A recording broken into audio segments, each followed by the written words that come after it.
이 시간 함께 보실 하나님 말씀입니다. 마태복음 5장 4절 말씀입니다. 마태복음 5장 4절 하나님 말씀 우리 같이 한 목소리로 함께 합독하도록 하겠습니다. 애통하는 자는 복이 있나니 그들이 위로를 받을 것이며 아멘. 아멘. 할렐루야. 할렐루야. 네, 하나님의 이름을 찬송합니다. 무더운 여름 날씨 가운데에서도 하나님께서 우리의 건강과 생명을 지켜주셨고 오늘 이렇게 예배의 자리로 우리를 인도해 주셨습니다. 오늘은 특별히 한 달에 한 번 있는 우리 친교 주일이죠. 제가 앞에서 보니까 다들 이렇게 명찰을 잘 착용해 주셔서 너무 감사한 마음입니다. 이 시간에 우리 친교 주일의 의미를 살려서 혹시 주변에 모르는 분들 계시다고 한다면 한 3분 이상 이렇게 악수도 하시고 목례도 하시면서 소개도 하시고 한번 인사하는 시간 갖도록 하겠습니다. 네, 우리 반갑습니다 하고 같이 한번 인사해 보도록 하겠습니다. 네, 네, 평안하셨습니까? 네, 반갑습니다. 네, 네, 감사합니다. 네, 제가 부임하고 명찰 착용은 오늘이 처음인 것 같습니다. 그런데 그동안에 우리 새가족분들도 많이 오셨기 때문에 우리 친교주일 진행하실 때 새가족분들도 아마 같이 들어오실 거예요. 그럼 서로 간에 교제하고 이름을 익히고 인사할 때 너무나 중요하기 때문에 앞으로도 우리 친교주일에는 꼭 기억하셔서 이름표를 잘 착용해 주시면 큰 도움이 되리라 생각합니다. 오늘은 팔복 시리즈 설교 2번째 시간입니다. 우리가 같이 말씀을 읽은 것처럼 애통하는 자는 복이 있나니 그들이 위로를 받을 것이며 라는 말씀을 오늘 함께 살펴보고자 합니다. 여러분, 아마도 보통의 이 세상 많은 사람들이 살아가면서 꼭 피하고 싶은 것 중에 하나는 아마도 슬픔 혹은 슬픔의 감정이라고 생각이 됩니다. 그렇지 않습니까? 자, 그런데 오늘 본문에 보니까 예수님께서 말씀하시기를 애통하는 사람, 다시 말해서 슬퍼하는 사람에게 복이 있다. 애통하는 자는 복이 있나니 그렇게 선언하고 있습니다. 자, 그래서 아마도 제가 생각하기에 이 말씀을 아직 기독교 신앙이 없는 분들이 듣게 되면 슬퍼하는 사람에게 복이 있다니 그게 도대체 무슨 말인가? 잘 이해가 되지 않는다라고 어떤 제스처를 취할지도 모르겠습니다. 왜냐하면 세상 사람들은 가능하면 슬픈 문제는 잊어버리고 슬픔을 굳이 찾지 말고 행복해져야지 이렇게 이야기하고 있기 때문이죠. 또 우리가 아무리 눈 씻고 찾아봐도 이 세상 그 어떤 문화 속에서도 슬픔을 독려하거나 슬픔 자체를 복되다고 말하는 문화는 아마 들어보지 못한 것 같습니다. 자, 그래서 성경은 오늘 우리에게 뭔가 세상적인 판단 또 세상적인 가치관과는 다른 어떤 것을 우리에게 말씀하고 있습니다. 사실 성경 여러 곳에서 우리는 세상의 기준과 세상의 판단으로는 잘 이해할 수 없고 오히려 정반대되는 기준과 이야기들을 많이 살펴볼 수가 있는데요. 가령 예를 들어서 오늘 우리가 함께 읽은 마태복음 5장 산상수훈 말씀이 또 팔복의 말씀이 여러분 누가복음에도 기록되어 있습니다. 누가복음 6장 말씀에도 기록되어 있는데 우리 예를 들어서 누가복음 6장 25절 하반절 말씀 우리 다 같이 한번 읽어보겠습니다. 화 있을진저 너희 지금 웃는 자여 너희가 애통하며 울리로다. 아멘. 네, 똑같은 산상수훈 또 똑같은 팔복의 내용인데요. 주님께서 이렇게 말씀하십니다. 너희 지금 유쾌하고 웃고 떠들고 행복한 자들이여 너희에게 화가 있을 것이다. 왜냐하면 너희가 곧 애통하게 되기 때문이다 라고 주님이 말씀하십니다. 여러분 또 다른 구절이 있습니다. 누가복음 6장 21절 하반절 말씀 우리 같이 한번 읽어보겠습니다. 시작. 지금 우는 자는 복이 있나니 너희가 웃을 것이며 아멘. 네, 주님의 말씀입니다. 여러분 세상 사람들은 모두 웃으면 복이 와요. 그렇죠? 웃으면 복이 온다고 이야기하는데 우리 주님께서는 저와 여러분들에게 우는 자가 복이 있다. 정반대되는 이야기를 하고 계시죠. 그래서 지금 우는 자들에게 복이 있나니 왜냐하면 그들이 웃을 것이기 때문이다. 이것이 오늘 본문에서 우리에게 주어진 말씀입니다. 자, 뿐만이 아닙니다. 신약 성경뿐 아니라 구약 성경에서도 이 세상 가치관에서는 찾아볼 수 없는 정반대되는 이야기들을 하는 것을 볼 수가 있는데요. 예를 들어서 우리 전도서 3장 1절 말씀과 4절 말씀 같이 보도록 하겠습니다. 전도서 3장 1절 말씀 읽겠습니다. 범사에 기한이 있고 천하 만사가 다 때가 있나니, 4절 말씀, 울 때가 있고 웃을 때가 있으며 슬퍼할 때가 있고 춤출 때가 있으며. 아멘. 네, 우리가 여러 번 들어서 잘 알고 있는 말씀이죠. 자, 이 말씀에서 전도서 기자가 우리에게 가르쳐 주고 있는 것은 어쩌면 인생 가운데에는 때로는 웃는 순간도 있지만 때로는 애통하는 순간이 있다. 따라서 애통이 불가피하다는 교훈을 꼭 배워라. 물론 이것도 오늘 본문 말씀이 가르쳐 주는 교훈 가운데 하나일 것입니다. 하지만 여러분, 이 말씀을 우리가 묵상할 때 조금 더 적극적으로 한번 해석해 보기를 원합니다. 어쩌면 이 말씀은 우리 인생에 때로는 울 때가 있고 때로는 웃을 때가 있다, 단지 이러한 수준의 말씀이 아니라 지금 우는 사람은 곧 웃게 될 것이요, 지금 슬퍼하는 사람은 곧 춤추게 될 것이다. 따라서 저와 여러분들에게 보다 더 적극적인 슬픔과 애통이 반드시 필요함을 우리에게 교훈하는 말씀으로 이 말씀을 한번 대해 보시기를 바랍니다. 여러분, 어쩌면 이 세상의 모든 흐름은 슬픔은 최대한 피하고 많이 웃고 많이 행복하고 많이 춤춰야 된다, 이 세상 사람들은 그렇게 이야기하지 않습니까? 하지만 우리 그리스도인들의 정신은 정반대에 있습니다. 우리 그리스도인들의 정신은 많이 웃고 많이 행복하고 많이 춤추는 것이 아니라 거룩한 애통함에 있습니다. 오늘 본문을 통해서도 우리는 슬픔조차도 하나님 앞에서 복이 될 수 있다라는 말씀을 대하고 있는데, 자, 오늘 본문의 말씀이 도대체 어떤 진리를 우리에게 가르쳐 주고 있는지 우리가 같이 한번 차례대로 묵상해 보도록 하겠습니다. 여러분, 성경에서 팔복은 너무나 소중한 말씀인데 그 기록된 형태들을 보면요, 길지 않습니다. 매우 짧게 한 구절 한 구절 이렇게 간단하게 등장하고 있습니다. 그래서 오늘 우리가 살펴보고 있는 두 번째 팔복도 애통하는 자는 복이 있나니 그들이 위로를 받을 것이며 하고 땡 끝나버렸습니다. 너무 짧게 이렇게 기술된 말씀이라 때로는 우리가 이 말씀을 도대체 어떻게 이해하고 어떻게 해석하면 좋을까 막막해지는 것이 사실인 것 같습니다. 그런데 여러분, 오늘 본문의 이 구절을 우리가 이해할 때 중요한 해석의 두 가지 축이 있습니다. 그것은 무엇이냐면, 첫 번째로는 상반절 말씀에 애통하는 자는 그랬으니까요, 우리가 이 말씀을 제대로 이해하고 해석하려면 첫 번째로는 애통하는 자는 그렇게 했는데 도대체 애통한다는 게 무슨 뜻이지? 하고 물어야 될 것입니다. 그렇죠? 자, 그리고 두 번째로 오늘 본문의 하반절 말씀에 애통하는 자는 복이 있나니 그들이 위로를 받을 것이며.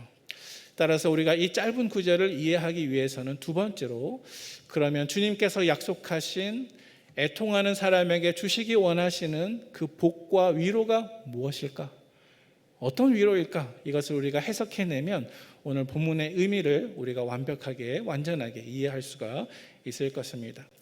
자, 그래서 먼저 첫 번째로 애통하는 자는 이라고 말씀했을 때 그 애통하다라고 하는 뜻이 무엇인지 우리가 함께 살펴보도록 하겠습니다.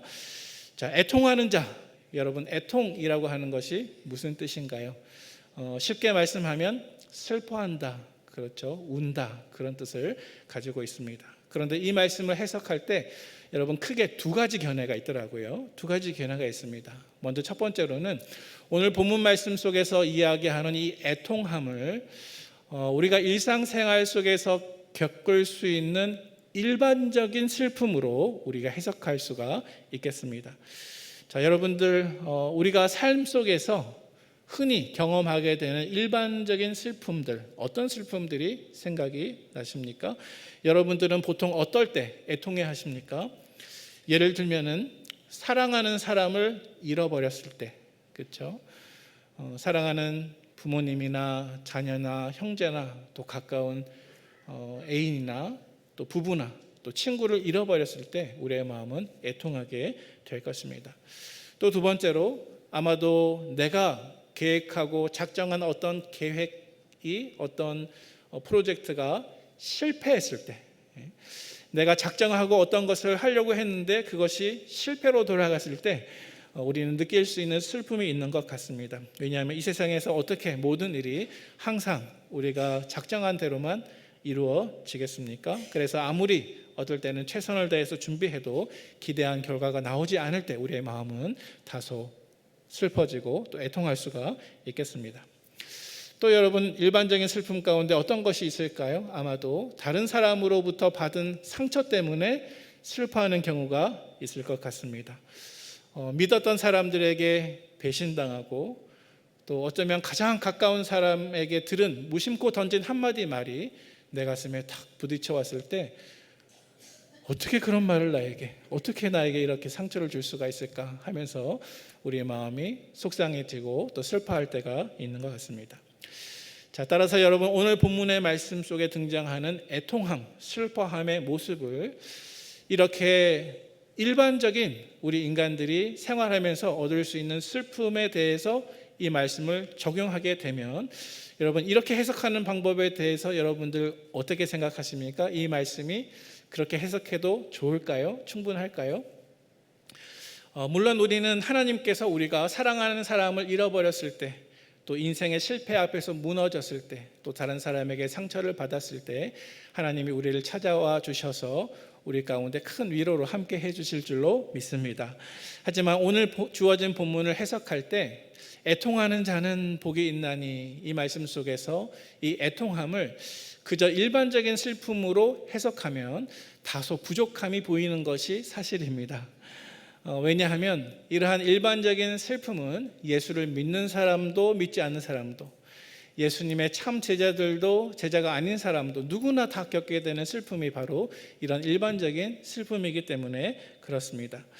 따라서 여러분, 오늘 본문 말씀 속에서 예수님이 말씀하시고 있는 이 애통함은 단지 사람들이 흔히 겪는 그런 일반적인 슬픔이 아니라, 일반적으로 사랑하는 사람을 잃어버렸거나 어떤 슬픈 일을 당했거나 그런 일반적인 수준이 아니라 어쩌면 조금 다른 종류의 슬픔이라고 우리가 해석해야 마땅할 것 같습니다. 왜냐하면 오늘 본문 말씀 속에서 예수님이 말씀하시는 이 애통함은 그저 슬퍼하는 마음이 아니라 특별히 하나님 앞에서 영적으로 깨어진 마음을 가리키는 말이 이 애통하다, 애통하는 사람은 복이 있나니, 이 구절에 담겨져 있는 의미이기 때문에 그렇습니다. 자, 따라서 우리는 두 번째 해석으로 이 문장을 해석하려고 하는데요. 오늘 본문 속에서 등장하고 있는 애통함을 해석하는 두 번째 방법은 이 애통함을 일반적인 슬픔이 아니라 영적인 슬픔으로 해석하는 것입니다. 자, 그렇다면 여러분, 성경 안에서 영적인 슬픔을 뜻하는 것은 또 무엇일까요? 도대체 어떠한 슬픔이 영적인 슬픔이라고 우리가 이해할 수가 있을까요? 우리는 성경 속에서 두 가지 예를 발견할 수가 있는데요. 애통하는 자는 복이 있나니에서 이 애통하다고 하는 것을 영적인 슬픔으로 이해했을 때 먼저 첫 번째로 경건한 영적인 슬픔의 예로서 먼저 첫 번째 예가 있습니다. 그것은 무엇이냐면 바로 타인의 죄에 대한 애통입니다. 여러분, 어떤 애통이라고요? 타인의 죄에 대한 애통입니다. 자, 이것은 영적인 슬픔으로서 타인의 죄를 보고 우는 것입니다. 사람들의 죄를 보고 슬퍼하는 것입니다. 내가 속한 공동체의 타락과 불순종을 바라보면서 마치 그것이 내 죄인 것처럼 느끼고 통회하는 것입니다. 이 세상의 악한 모습을 바라보면서 거룩한 분노와 탄식을 쏟아내는 것입니다. 여러분, 다음과 같은 성경 구절을 한번 생각해 보시기를 바랍니다. 우리 예를 들어서 시편 119편 136절 말씀을 우리 같이 한번 읽어보겠습니다. 시작. 그들이 주의 법을 지키지 않으므로 내 눈물이 시냇물같이 흐르나이다. 아멘. 자, 여러분, 이 구절을 읽을 때 어떤 감정, 어떤 느낌이 드세요? 이 구절 속에서 시편 저자는 분명히 자기 자신의 고난이나 자기 상처 때문에 우는 것이 아닙니다. 지금 그는 하나님의 뜻을 무시하면서 살아가는 사람들의 모습을 바라보면서 눈물을 흘리고 있습니다. 왜냐하면 그들이 주의 법을 지키지 아니함으로 내 눈물이 시냇물같이 흐르나이다, 이렇게 말씀하고 있지 않습니까? 따라서 이 눈물은 하나님의 말씀이 짓밟히는 현실을 바라보면서 흘리는 눈물입니다. 자, 그런데 여러분, 이러한 눈물은 내가 하고 싶다고 해서, 내가 만들고 싶다고 해서 억지로 짜낼 수 있는 이러한 눈물도 아닙니다. 왜냐하면 시편 기자가 고백하기를 자기의 눈물이 마치 시냇물같이 흐르나이다. 시냇물같이. 여러분, 이 시편 저자의 시인의 눈물은 억제할 수 없는 슬픔입니다. 결코 인위적으로 만든 억지 같은 슬픔이 아닙니다. 그 마음속에서 터져나오는 자연스러운 슬픔입니다. 그래서 그 눈물이 마치 시냇물처럼 흐릅니다, 이렇게 고백하고 있는 것이죠. 또 신약 성경에서 오늘 본문 시편 기자와 같이 하나님의 말씀을 거스리는 사람들을 향해서 흘리는 눈물을 또 다른 예를 통해서 우리가 살펴볼 수가 있습니다. 사도 바울의 예인데요, 우리 빌립보서 3장 18절 말씀 속에서 우리 사도 바울의 고백을 한번 만나보도록 하겠습니다. 시작. 내가 여러 번 너희에게 말하였거니와 이제도 눈물을 흘리며 말하노니 여러 사람들이 그리스도의 십자가의 원수로 행하느니라. 아멘. 여러분, 이 말씀은 사도 바울이 빌립보 교회 성도들에게 거짓 교사들과 또 영적으로 타락한 사람들, 복음을 떠난 사람들을 경계할 것을 당부하는 장면에 등장하는 구절입니다. 이 말씀 속에서 사도 바울은 그저 교회 안에 있는 몇 가지 문제를 지적하기 위해서 말을 꺼낸 것이 아닙니다. 그는 분명히 말씀에 기록되어 있는 것처럼 복음을 떠나는 사람들, 십자가를 거슬러 그리스도의 십자가의 원수로 행하는 그 사람들을 바라보면서 그는 하나님의 마음으로 지금 울고 있는 것입니다. 내가 여러 번 너희에게 말하였거니와 이제도 눈물을 흘리며 말하노니 여러 사람들이 그리스도의 십자가의 원수로 행하느니라. 여러분, 어떨 때 우리가 이렇게 눈물을 흘릴 수가 있겠습니까? 이것은 우리의 마음이 하나님 아버지의 마음과 가까이 있을 때, 우리의 마음이 마치 하나님 아버지의 마음처럼 될 때 우리가 흘릴 수 있는 복된 눈물이요, 또 복된 애통함의 슬픔인 것입니다. 자, 그래서 여러분, 이것이 오늘 본문 속에서 등장하는 애통함에 대한 첫 번째 해석입니다. 이 애통함은 다른 사람들의 죄와 불순종을 바라보면서 흘리는 나의 눈물입니다. 자, 따라서 이제 우리 자신들에게 스스로 한번 질문해 보면 좋겠습니다. 이렇게 한번 스스로 질문해 보시기 바랍니다. 나는 지금 이 시대를 살아가면서 시냇물처럼 흐르는 눈물이 있는가? 나는 내 자녀 세대의 영적인 무관심과 교회의 세속화와 이 땅의 도덕적인 붕괴를 바라보면서 주님의 마음으로 가슴을 치면서 애통해 본 적이 있는가?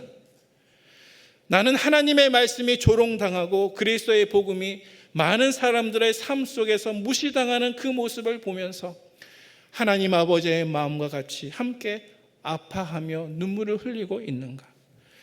여러분, 이러한 슬픔이야말로 오늘 본문 속에서 주님께서 약속하시고 축복하신 애통하는 자는 복이 있나니, 이 애통함에 해당되는 사실을 꼭 기억하시기를 축복합니다. 오늘 본문 말씀 속에서 애통하는 자라고 했을 때 이 애통한다는 것이 무슨 뜻인지 두 번째 해석의 방법이 있습니다. 그 두 번째 해석의 방법은 이제 다른 사람의 죄에 대해서 애통하는 것이 아니라 두 번째로 나 자신의 죄에 대해서 애통하는 모습입니다. 오늘 본문이 말씀하고 있는 영적인 슬픔의 두 번째 모습은 바로 우리가 내 자신을 바라볼 때 내 안에 있는 영적인 타락과 죄를 바라보며 슬퍼하는 슬픔의 애통함입니다. 여러분, 이것은 단순한 감정적인 슬픔이 아니라 영적인 슬픔입니다. 그래서 내가 지은 죄를 아파하고 그 죄 앞에서 울며 회개하는 마음입니다. 다시 말해서 하나님의 뜻을 거스린 나 자신의 죄악을 깨닫고 그 죄에 대한 결과와 또 모든 심판에 따라오는 그러한 책임들을 슬퍼하면서 하나님 앞에서 통회하는 자세를 가지는 것입니다. 여러분, 특별히 오늘 본문 마태복음 5장 4절 말씀 속에서 애통하다 이 말에 사용되고 있는 헬라어 단어가 있습니다. 바로 펜테오라고 하는 헬라어 단어입니다. 자, 그런데 애통하다 펜테오라고 이야기했을 때 이 펜테오라고 하는 단어가 뜻하는 것은 단순히 기분이 조금 우울하다 혹은 잠시 속상하다라는 정도의 슬픔이 아니라고 합니다. 이 펜테오라고 하는 말이 뜻하는 의미는 내가 가장 사랑하는 사람을 잃어버렸을 때 느낄 수 있는 내 가슴이 찢어질 것 같은 그러한 슬픔을 표현할 때 바로 이 펜테오라고 하는 단어를 사용한다고 합니다. 자, 그래서 구약 히브리 성경을 헬라어로 번역한 70인경이라고 하는 그러한 성경이 있는데 이 성경에 보니까 야곱이 자기 아들 요셉이 죽었다고 믿고 통곡할 때 바로 이 펜테오라는 단어를 사용해서 성경을 번역했습니다. 또 여러분, 다윗이 자기 아들 압살롬이 죽었다는 사실을 듣고 몹시 슬퍼할 때에도 이 펜테오라고 하는 단어를 사용하고 있습니다. 자, 따라서 여러분, 애통한다 라고 했을 때 이 언어가 펜테오라고 하는 사실을 기억하게 되면 이 모습은 마치 구약시대에 회개하는 사람들이 자기의 죄를 괴로워하며 옷을 찢고 죄를 뒤집어 쓰고 하나님 앞에 바짝 엎드려 슬퍼하고 눈물을 흘리며 통곡하는 이러한 모습을 떠올리게 하는 것입니다. 여러분, 이러한 애통함은 단지 죄책감 때문이 아니라 나와 하나님 사이의 관계가 내 죄 때문에 단절되었구나 하는 사실 앞에서 내가 가슴을 찢는 것과 같은 슬픔의 모습으로 주님 앞에 서는 것을 뜻하는 것입니다. 여러분, 성경 안에서 몇 가지 예를 통해서 내 죄를 인한 애통함의 예를 한번 살펴보도록 하겠습니다. 먼저 우리 다윗의 고백을 한번 보도록 하겠습니다. 우리 시편 6편 6절 말씀인데요, 제가 한번 읽어보겠습니다. 내가 탄식함으로 피곤하여 밤마다 눈물로 내 침상을 띄우며 내 요를 적시나이다. 아멘. 자, 이것은 다윗의 고백인데요, 같은 구절을 현대인의 성경에서는 이렇게 번역하고 있습니다. 주님, 내가 슬퍼하다가 지쳤습니다. 내가 밤마다 흐느끼다가 눈물로 내 베개를 적십니다. 여러분, 이 구절을 들을 때 도대체 어떤 슬픔의 모습으로 다가오시는지요? 이 말씀에서 보고 있는 것처럼 다윗은 밤마다 자신의 죄로 인해 하나님 앞에서 흐느끼며 자신의 잠자리조차도 눈물로 적실 만큼 이렇게 회개의 사람이었다는 사실입니다. 여러분, 이것은 단순한 감정의 표출이 아니라 자신의 죄를 깊이 깨달은 그 사람이 하나님 앞에서 마음이 찢어지는 애통함으로 흘리는 주체할 수 없는 그러한 애통과 슬픔의 모습입니다. 다윗은 자기의 죄로 인해서 하나님과 나와의 관계가 끊어졌다는 그 사실 앞에서 영혼 깊이 울고 또 울었다는 것입니다. 여러분, 또 다른 예로 사도 바울의 탄식을 한번 살펴보도록 하겠습니다. 로마서 7장 24절 말씀입니다. 우리 같이 한번 읽어보겠습니다. 오호라, 나는 공고한 사람이로다. 이 사망의 몸에서 누가 나를 건져내랴. 아멘.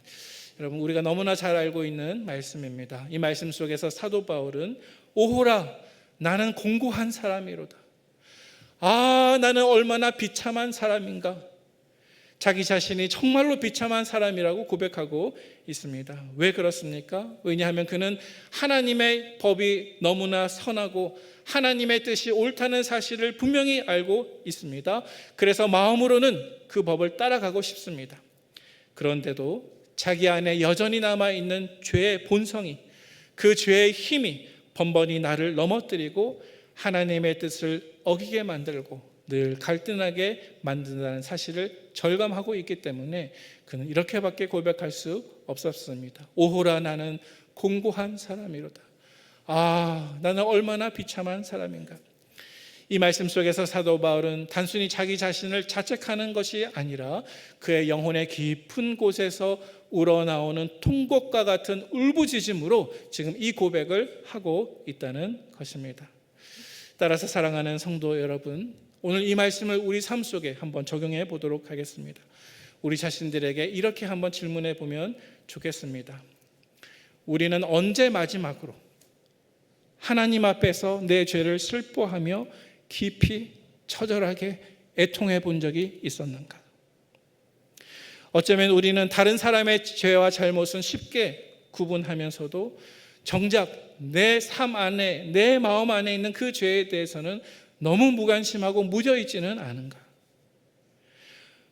우리 자신의 삶을 살펴볼 때 나도 사도 바울처럼 죄의 실제와 끊임없이 싸우면서 탄식하는 눈물의 기도가 우리 자신의 삶 속에 정말로 있는가? 만약 저와 여러분들이 우리 죄에 대해서 슬퍼하고 사도 바울과 같은 마음으로 눈물을 흘리며 애통하고 있다고 한다면 여러분, 이것은 예수님께서 복이 있다라고 선언하신 바로 그 축복된 애통함인 것을 기억하시는 저와 여러분 되시기를 바랍니다. 저와 여러분들이 만약 이러한 모습으로 애통할 수 있다고 한다면 여러분, 그러한 애통은 결코 헛되지 않습니다. 왜냐하면 그러한 마음에 반드시 하나님의 위로가 임하기 때문에 그렇습니다. 이러한 성경적인 영적인 애통 위에 하나님께서 위로를 약속해 주십니다. 여러분, 어떠한 위로가 약속되어 있을까요? 오늘 본문 하반절 말씀 보시기 바랍니다. 마태복음 5장 하반절 말씀 속에서 주님께서 이렇게 말씀하십니다. 애통하는 자는 복이 있나니 그들이 위로를 받을 것이며 그들이 위로를 받을 것이며. 여러분, 예수님께서 말씀하시는 이 위로는요, 단순히 감정을 잠시 달래주는 위로나 혹은 시간이 지나면 곧 잊혀질 그러한 위로의 모습이 아닙니다. 예수님께서 말씀하시고 축복해 주시는 이 위로는 진정한 회개와 진정한 애통함이 있는 그 사람 속에 하나님께서 직접 찾아오셔서 그를 근본적으로 바꾸시고 그를 온전하게 하시는 마치 구원과 같은 위로라는 사실을 기억하시면 좋겠습니다. 주님께서 우리에게 말씀하고 계시는 이 위로의 약속, 이 위로의 축복이 도대체 어떠한 모습인가를 해석하기 위해서 우리가 참고되는 두 가지 말씀을 같이 보려고 합니다. 먼저 첫 번째로는 고린도후서 7장 10절 말씀인데요. 고린도후서 7장 10절 말씀 속에서 사도 바울은 이렇게 말씀하고 있습니다. 우리 같이 한번 읽어보겠습니다. 하나님의 뜻대로 하는 근심은 후회할 것이 없는 구원에 이르게 하는 회개를 이루는 것이요 세상 근심은 사망을 이루는 것이니라. 아멘. 자, 말씀을 띄워주시고요. 여러분, 이 말씀을 어떻게 풀어야 할까요? 이 말씀에 따르면 이 세상의 슬픔과 근심은 그저 그 결과가 사망일 뿐입니다. 이 세상에 있는 슬픔은 그 끝이 절망과 낙심으로 끝날 뿐입니다. 자, 하지만 상반절 말씀에 기록되어 있는 것처럼 하나님의 뜻대로 하는 근심은 세상 근심과 전혀 달라서 그것은 후회할 것이 없는 구원에 이르는 회개를 이루는 것이다 라고 말씀하고 있습니다. 바꾸어 말해서 하나님의 뜻 안에서 하는 애통, 곧 다른 사람이나 자기 자신의 죄를 깨닫고 통회하는 그 슬픔은 반드시 그 사람을 구원으로 인도하는 위로를 받는 그러한 애통함이라는 사실을 기억하시기를 바랍니다. 따라서 우리가 하나님의 뜻대로 회개하며 하나님의 뜻대로 슬퍼하면 하나님은 저와 여러분들에게 영원히 변하지 않는 구원의 선물을 주시는 것입니다. 자, 두 번째로 오늘 본문 말씀 속에서 주님께서 우리에게 말씀하시는 애통하는 사람은 복이 있나니 그들이 위로를 받을 것이며 그들이 위로를 받을 것이며. 오늘 본문의 마지막 교훈으로 이 말씀을 해석하면서 하나님이 우리에게 주시기 원하시는 그 위로 가운데, 모든 위로 가운데 위로는 바로 예수 그리스도 자신이라는 사실을 우리가 같이 한번 묵상해 보도록 하겠습니다. 여러분, 예수님께서는 오늘 본문 말씀 속에서 저와 여러분들에게 그저 약간의 위로의 말을 해주시는 분이 아니십니다. 예수님은 우리의 애통의 그 자리에 친히 찾아오셔서 저와 여러분들에게 위로 그 자체가 되어주시는 분이신 줄로 믿으시기를 바랍니다. 여러분, 신약 성경의 말씀에 보니까 누가복음 2장 말씀에 시므온이라고 하는 인물이 등장합니다. 특별히 누가복음 2장 25절에서 26절 사이에 말씀이 있는데요, 우리 같이 한번 봉독하겠습니다. 예루살렘에 시므온이라 하는 사람이 있으니 이 사람은 의롭고 경건하여 이스라엘의 위로를 기다라. 성령이 그 위에 계시더라. 그가 주의 그리스도를 보기 전에는 죽지 아니라 하는 성령의 지시를 받았더니 아멘. 자, 여러분, 시므온을 잘 기억하고 계실 것입니다. 시므온은 하나님께 약속을 받은 나이가 아주 많고 연로한 거룩한 사람이었습니다. 그는 약속을 받았습니다. 그가 죽기 전에 하나님의 위로를 만날 것이다 약속을 받습니다. 이 사람은 누가복음 2장에 기록되어 있는 것처럼 의롭고 경건해서 특별히 이스라엘의 위로를 기다리는 사람이었는데 성령이 그 위에 계셨습니다. 그래서 성령의 감동을 따라서 그가 성전에 들어갔더니 성육신하신 예수님의 부모님이신 요셉과 마리아가 아기 예수님을 품 안에 안고 성전에 들어가는 것을 보게 되었습니다. 자, 그래서 다시 말해서 시므온은 이스라엘의 위로를 오랫동안 기다리는 가운데 그가 죽기 전에 이스라엘의 위로로 오신 아기 예수님을 만나는 복을 받았던 사람이 바로 이 시므온이라는 사실입니다. 자, 따라서 여러분, 누가복음 2장 25절 말씀 속에서 시므온이 오랫동안 기다려온 것은 바로 이스라엘의 위로였는데요. 그런데 그가 기다렸던 이 위로라고 하는 것은 어떤 단순한 추상적인 위로나 어떤 감정적인 위로의 상태가 아니라 바로 이스라엘의 참 위로를 가져다 주실 한 분, 구체적인 한 인물을 그가 기다리고 있었다는 것이죠. 그리고 그분이 누구이셨습니까? 바로 예수 그리스도이셨습니다.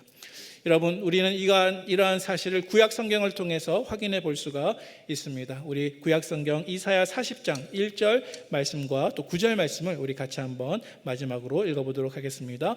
너희의 하나님이 이르시되 너희는 위로하라. 내 백성을 위로하라. 네, 그리고 이어지는 9절 말씀입니다.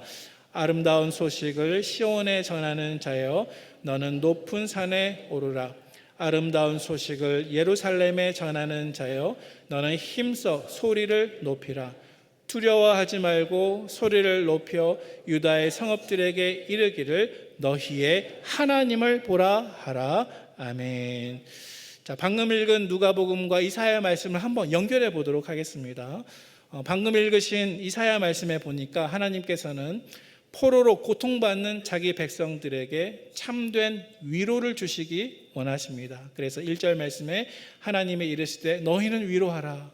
내 백성을 위로하라. 그래서 시므온이 기다렸던 것은 바로 이러한 위로였을 것입니다. 자, 그런데 이어지는 9절 하반절 말씀에 보니까 두려워하지 말고 소리를 높여 유다의 성읍들에게 이르기를 너희의 하나님을 보라. 너희의 하나님을 보라. 이렇게 말씀하고 있는데 여러분, 이 구절 속에서 등장하는 너희의 하나님에 해당하시는 분이 바로 누구이십니까?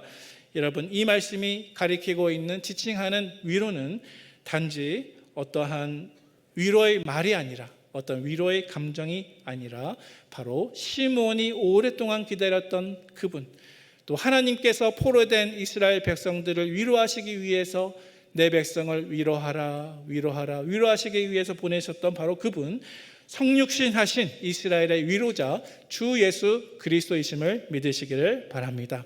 여러분, 메시아이신 예수님께서는 슬퍼하는 자에게 소망을 주시고 불안한 영혼들에게는 참된 안식을 주시고 또 죄로 인해 눌린 백성들에게는 참된 회복과 구원과 위로를 베풀어 주시는 분이십니다. 따라서 우리 주님께서 하시는 모든 사역의 핵심은 슬픔과 애통 속에 있는 자기 백성을 친히 찾아오셔서 위로하는 것입니다. 이사야 말씀 속에서 내 백성을 위로하라 라고 하는 하나님의 마음을 가장 정확하게 표현하시고 그 사역을 감당하시는 분이 바로 구주 예수 그리스도이십니다. 따라서 우리 주님께서도 오늘 본문 산상수훈 속에서 이렇게 선언하신 것입니다. 애통하는 자는 복이 있나니 그들이 위로를 받을 것이며. 이제 말씀을 맺도록 하겠습니다. 사랑하는 우리 성도 여러분, 우리 주님께서 우리에게 주시는 위로는 단순한 말이나 감정의 회복이 아닙니다. 주님께서 우리에게 주시기 원하시는 그 위로는 바로 예수님, 그분 자신이십니다.